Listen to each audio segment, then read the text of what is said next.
কেমন আছো বলো তোমরা সবাই? প্রায় 1 বছর পর আবার ব্লগিং শুরু করছি। মনে হচ্ছে তোমাদের সঙ্গে কতদিন পর আমার কথা হচ্ছে। সকালে উঠেই আমি এই ভেজানো বাদাম আর একটু মেথি ভেজানো জল খাই, কারণ আমার জীবনে তো এখন একটা পুচকে এসেছে। তো পুচকে যেহেতু পুরোই ব্রেস্ট ফিডের উপর ডিপেন্ডেন্ট, তো ওর জন্যই মিল্ক সাপ্লাই ভালো করার জন্য এই সমস্ত খাবার খাই। তারপর সকালবেলায় খাই হচ্ছে একটু লিকার চা, তার সঙ্গে প্রোটিন বিস্কিট দুখানা, থ্রেপটিন লাইট যেটা, আর একটা সঙ্গে বিস্ক ফার্মের মেরি। এই হচ্ছে সিম্পল আমার মর্নিংয়ের খাবার দাবার। খুব যে আহামরি কিছু খাই তা নয়। আর এইখানে একটু সবুজ মুগ কালকে সারা রাত ভিজিয়ে রেখেছিলাম, রাত্রিবেলা একটু সবুজ মুগের তরকার মতো করব, যেটা রুটি দিয়ে খেতে কিন্তু বেশ ভালো লাগে। তো সকালে উঠেই সবার আগে আমি এটাকে সেদ্ধ করতে বসিয়ে দিয়েছি, একটু নুন হলুদ আর সামান্য একটু তেল দিয়ে। কারণ এখন ওই পুচকেকে সামলাতেই আমাকে সমস্ত কাজগুলো একটু বুদ্ধি করে নিতে হয়, কারণ কখন যে ও উঠে পড়বে তা তো আর বলা যায় না। তো আমার পুচকের নাম হচ্ছে দিবিশা আর ডাক নাম হচ্ছে বুবুল। আমার এই ছোট্ট মেয়েটাকে নিয়েই কিন্তু আমার সারাটা দিন কেটে যায়। আর এইখানে দেখো, আমি আগের দিন সন্ধেবেলাতেই কটা স্যান্ডউইচ গড়ে রেখেছিলাম। এটাতে গাজর বিনস নয়, সরি, ক্যাপসিকাম, পেঁয়াজ, টমেটো সমস্ত কিছু হ্যান্ড চপারে ভালো করে চপ করে নিয়ে তাতে মেয়োনিজ, চিজ, একটু লেটুস সমস্ত কিছু দিয়ে এই স্যান্ডউইচটা বানানো। আর এটা কিন্তু খেতে দারুণ হয়। এই দেখো, আমার বুবুল সোনা চলে এসেছে তোমাদেরকে হাই বলবে বলে। এখনই তো ওর মুখটা দেখাতে পারছি না।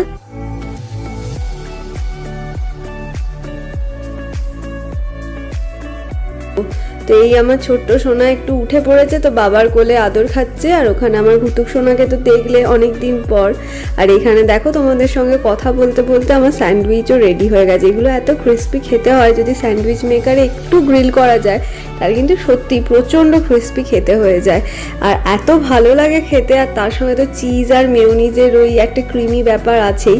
হ্যাঁ, লেটুস দিয়ে গ্রিল করা মনে হয় কেউ করে না, আমি এখানে একটু করেই দিই। আর কি করব, কারণ একটুখানি না গ্রিল করে খেলে পাউরুটিটা অম্বলটাও আমি দেখেছি একটু কম হয়। কারণ জেনারেলি আমার দেখেছি ব্রেড খেলে, কাঁচা পাউরুটিটা খেলে প্রচণ্ড অম্বল হয়ে যায়। তো এখানে দুপুরের রান্নাও আমি বসিয়ে দিয়েছি। খুব সিম্পল রান্না, একটুখানি ঝিঙের চচ্চড়ি করব কালো জিরে ফোড়ন দিয়ে। তার সঙ্গে তো সবুজ মুগের তরকাটা করছি। আর করব হচ্ছে আলু পটল দিয়ে মাছের ঝোল।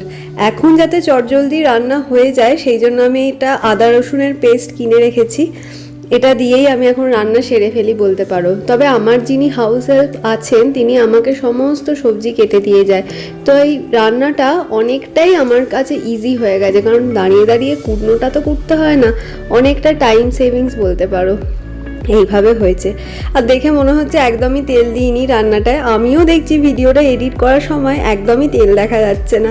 তবে হ্যাঁ, তেল যে একেবারেই দিইনি তা নয়, তেল দিয়েছিলাম। তবে হ্যাঁ, আমার তেলের হাতটা একটু কমই। পুরো প্রেগনেন্সিতে কম তেল মশলার খাবার খেতে খেতে কেন জানি না আমার হাত থেকে এখন আর বেশি তেলই গলে না। এখন দেখো, এখানে ওই টমেটো, পেঁয়াজ, একটু ওই আদা রসুনের পেস্ট, একটু ছোটো এলাচ আর শুকনো লঙ্কা ফোড়ন দিয়ে ভালো করে কষিয়ে নিচ্ছি। আর ঝিঙেটাতে তো কিছু দেওয়ার দরকারই পড়েনি, এত সুন্দর খেতে হয়েছে।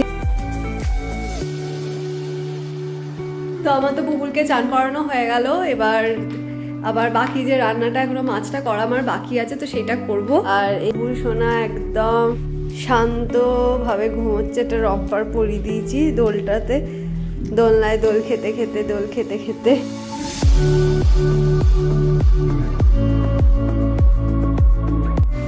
এখানে মাছগুলোতে দেখো নুন হলুদ মাখিয়ে রেখেছি, এখন মাছগুলোকে ভাজবো। আর তার ফাঁকে আমি খেয়ে নিচ্ছি একটু প্রোটিন পাউডার দুধে গুলে।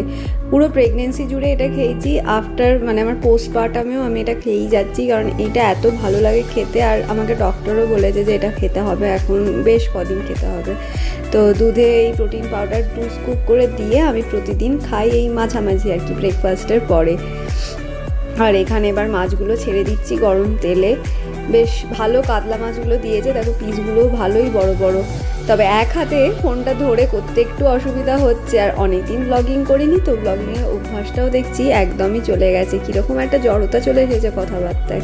তো আজকে একটু এভারেস্টের গরম মশলা গুঁড়ো দিয়ে আমি করব, সেই জন্য একটুখানি দারচিনি, ছোটো এলাচ, শুকনো লঙ্কা ফোড়ন দিয়েই আলু পটলটা করছি। আর এখানে আমি একটু হাঁপিয়ে গেছিলাম বলে বসেছি, আর তাই তোমাদের সঙ্গে কথা বলছিলাম যে বুবুল সোনাকে কীরকম আগে ফর্মুলা মিল্ক দিতাম, কিন্তু 2 মাসের পর ডক্টর একদম বারণ করে দিয়েছে। আর ওইখানে যে ন্যানের কৌটোটা দেখছো ওটা পুরো 1000 টাকার দাম, আর সেটা পুরো নষ্ট হয়েছে, তো খুবই গায়ে লেগেছে। আর সকাল থেকে কাজ করতে করতে এত হাঁপিয়ে গেছি যে আমি একেবারে বসে পড়েছি, মনে হচ্ছে 5 মিনিট রেস্ট নিই, তারপর আবার কাজ শুরু করব। তো চলো এবার রান্নার ঘরে আবার যাই। মাছটা তো করতে হবে, মাছটা ভাজা হয়ে গেছে, এবার একটু মশলাটাও কষানো হয়ে গেছে, ওই একই পেঁয়াজ আদা রসুনের পেস্ট সমস্ত কিছু দিয়ে একটু আলু পটলটাও দিয়ে দিলাম। আলু পটলটা আগে থেকে ভেজে রাখলে ভালো হতো। আর এখানে দেখো ঘুতুকের মাছ সেদ্ধ হচ্ছে, তো আলু পটলটা দিয়ে আগে থেকে ভেজে রাখলে ভালো হতো, কিন্তু এখন চটজলদি রান্না করার চক্করে আমি আর কিছুই করি না। ওই আলু পটল একসঙ্গে মশলার সঙ্গে কষিয়ে দিয়েছি, তারপরে একটু জল দিয়ে ফুটিয়ে নিচ্ছি যাতে তাড়াতাড়ি ভালো করে সেদ্ধ হয়ে যায়।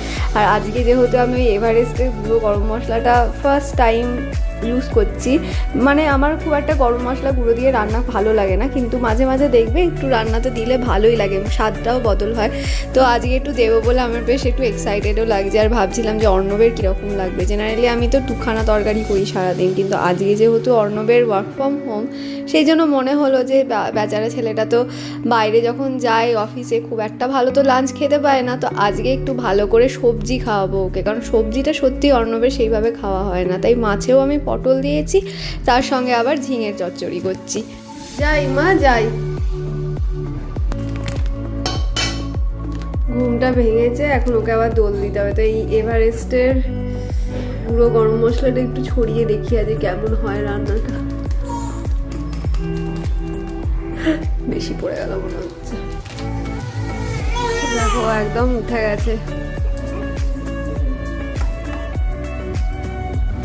এই দোলনাটা কিনে কিন্তু খুব সুবিধা হয়েছে, একটু করে দোল দিলেই ও যদি একবার উঠে পড়ে তাহলে কিন্তু আবার ঘুমিয়ে যায়। আর এই যে আমাদের দুপুরে লাঞ্চের থালা রেডি, খুবই সিম্পল সাদামাটা লাগছে জানি, কিন্তু এখন এটাও মনে হচ্ছে আমাদের কাছে অমৃত এই সময়। তো এখন দেখো বিকেল হয়ে গেছে, আর আমি একটু বুবু সোনাকে নিয়ে উঠে বসেছি, একটু ওকে খাওয়ালাম, ওর যথেষ্ট খিদে পেয়েছিল, এখন ভালো করে খাইয়ে দিয়েছি। খাইয়ে এখন ডক্টর বলেছে 10 থেকে 15 মিনিট এইভাবে কাঁধের উপর ফেলে ওকে ঢেকুর তোলাতে হবে। তো ওই ঢেকুর তোলাচ্ছিলাম, আর তোমাদের সঙ্গে একটু কথাও বলছিলাম। এখন যাবো গিয়ে একটু চা করব, আর কাল সকালের ব্রেকফাস্টের ওটসটা ভেজা। পুরো প্রেগনেন্সি বলতে পারো আমি ওভারনাইট ওটস খেয়েছি। ওভারনাইট ওটস তো খুবই ট্রেন্ডিং, দেখতেই পাচ্ছ আজকাল ইউটিউব খুললেই ওভারনাইট ওটস, আর এটা কিন্তু খেতে সত্যি ভালো হয় আর প্রচণ্ড উপকারী। তো চিয়া সিডটা দিচ্ছি আমি অর্ণবের ওটসটায়, অর্ণবকে একটু বেশি ওটস দিই কারণ আমার অতটা খাবার ক্যাপাসিটি থাকে না, আর আমি যেদিন ওটস খাই প্রোটিন পাউডারটা ওটাতেই দিয়ে দিই। আজকাল আর রোজ রোজ ওটস খাচ্ছি না, একটু স্বাদ বদল করবো বলে, কিন্তু আমার আর অর্ণবের এই ওভারনাইট ওটসকে এমনই হয়ে গেছে যে মনে হয় রোজ একটু ওটস দিলেই ভালো হয়। আর আলাদা করে তো কিছু সুইটনার অ্যাড করি না, ন্যাচারাল সুইটনার হিসাবে একটু খেজুর অ্যাড করে দিই, তাতেই কিন্তু দারুণ মিষ্টি হয়ে যায়। আর এইখানে দেখো আমার চাও হয়ে গেছে রেডি। এখন এই সময় চা বেশি খাওয়া ভালো নয়, বাট তাও আমি একটু খাই সকালে আর বিকেলে, যাতে আমার একটু এনার্জিটা থাকে। পরের দিন সকালে একটা ক্লিপ নিয়ে রেখেছিলাম যে ওভারনাইট ওটস কীরকম হয় তোমাদের দেখাবার জন্য, পুরোপুরি পুডিংয়ের মতো দেখতে হয়ে যায়। আর এটা একটু আমরা গরম করে খাই, দুজনকারই ঠান্ডা লাগার ধাত আছে বলে, কিন্তু এটা এত ভালো খেতে হয়, পুরো মানে পুডিংয়ের মতো কেটে কেটে বেরিয়ে আসে, আর প্রচণ্ড টেস্টি। দেখে তোমরা কতটা বুঝতে পারছো জানি না, বাট আমার তো এখনই জিভে জল চলে আসছে। তো চলো চাটা বিকেলের খাই, আর আজকের ব্লগটাকে এখানেই শেষ করি। খুব তাড়াতাড়ি নতুন ব্লগে দেখা হচ্ছে।